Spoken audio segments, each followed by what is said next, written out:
शशांक ने गुंडे का पीछा किया पर वो भाग निकले। इधर अविनाश नव्या को ना पाकर बिल्कुल बौखलाया हुआ था। शशांक ने वापस आकर बोला, सर वो गुंडे तो पता नहीं अचानक ही कहीं गायब हो गए। शशांक, अगर वो यहाँ मिले हैं मतलब यहाँ से हमें कुछ तो मिलेगा जरूर, बस हमें ढूंढना होगा। अविनाश की बात सुनकर शशांक और अविनाश दोनों आसपास किसी सुराग को ढूंढने में जुट गए। थोड़ा इधर उधर आगे बढ़ने के बाद ही शशांक चिल्लाया, सर इधर आइए। अविनाश भागकर उसके पास गया। उसने देखा कि वहां पर एक विला जैसा बना हुआ था। अविनाश ने तुरंत कहा, शशांक हमें तुरंत यहाँ चलकर देखना चाहिए, क्या पता वो लोग नव्या को लेकर यहीं आए हों। ये सोचकर शशांक और अविनाश दोनों ही उस विला की तरफ भागे। अंदर गए तो वहां कोई नहीं था। शशांक और अविनाश दोनों विला के अलग अलग कमरे में देखने लगे, लेकिन नव्या का कोई नामो निशान तक नहीं था। शशांक ने कहा, सर मैम तो यहाँ कहीं नहीं दिख रही। हाँ लेकिन बात यह है शशांक कि आखिर वो गुंडे यहाँ क्या कर रहे थे, और वो गाड़ी, वो नव्या का फोन, सब यहीं मिला है। आखिर वो यहाँ थे तो जरूर। सर कहीं ऐसा तो नहीं है कि ये सब सिर्फ हमें भटकाने के लिए हो ताकि हमारा टाइम वेस्ट हो।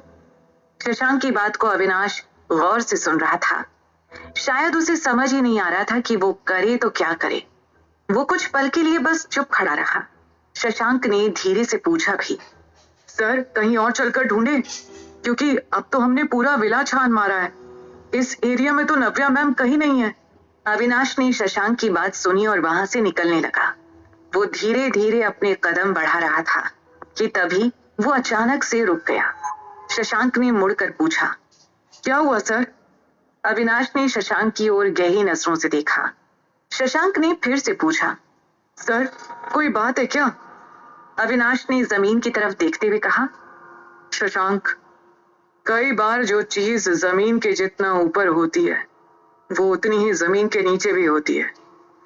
मतलब? शशांक ने क्यूरियोसिटी में पूछा।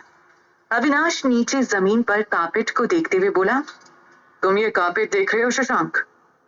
ये एरिया देखो, यहाँ चारों तरफ धूल है, मगर यहाँ ये एरिया बिल्कुल क्लीन है।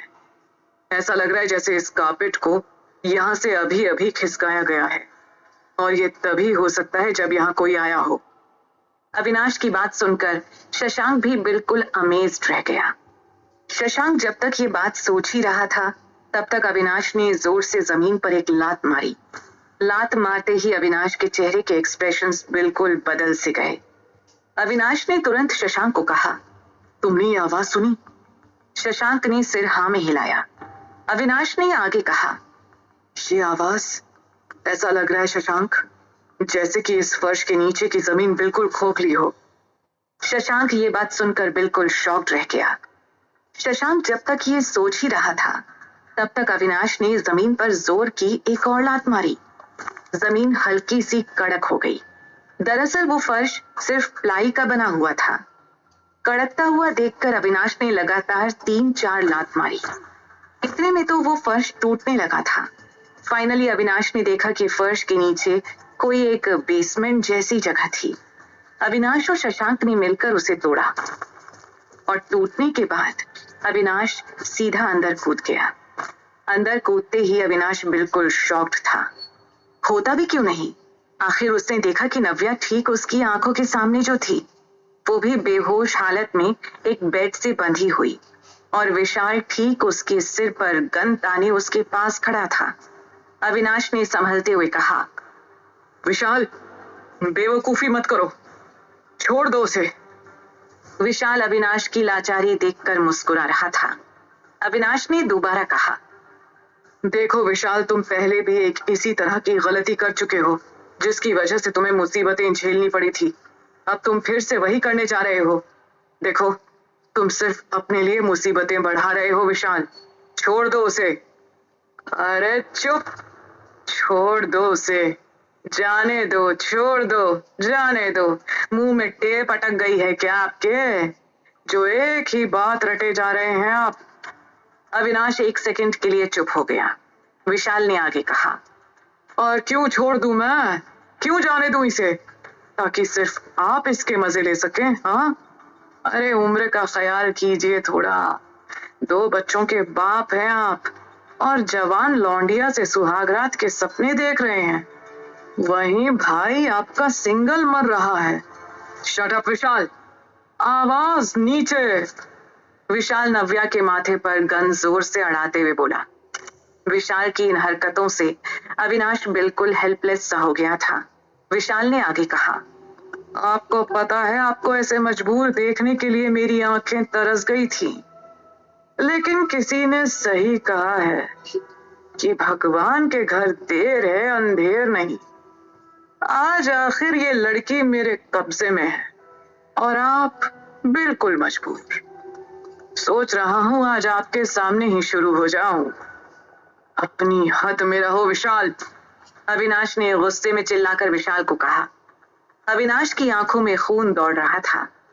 अविनाश जैसे ही आगे बढ़ा, विशाल ने गन की नोक नव्या के माथे पर गड़ाते हुए कहा, एक कदम और आगे बढ़ाया तो इसका भेजा फ्राई कर दूंगा।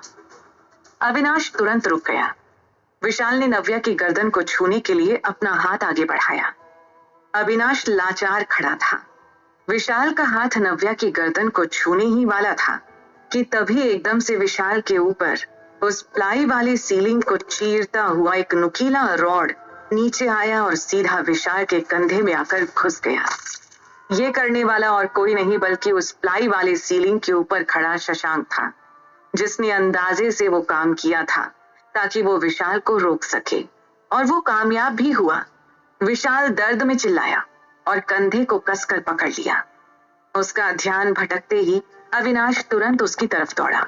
विशाल के मुंह पर एक तेज मुक्का मारकर तुरंत उसे नव्या से दूर किया और नव्या को गले से लगा लिया। नव्या बिल्कुल भी होश में नहीं थी। विशाल के कंधे में वो रॉड इस कदर घुसा था कि वो उसे निकाल ही नहीं पाया और दर्द के कारण वहीं जमीन पर लेट गया। मौका देखते ही अविनाश चिल्लाया, शशांक, मैं माया को लेकर हॉस्पिटल जा रहा हूँ, तुम यहाँ संभाल लेना। और इतना बोलकर अविनाश ने माया के हाथ पैर में बंधी रस्सी खोली और उसे अपनी गोद में उठाकर गाड़ी में बिठाकर वहां से ले गया। इधर शशांक ने दर्द की हालत में पड़े विशाल की लात मुक्कों से खूब पिटाई की। वाकई कितना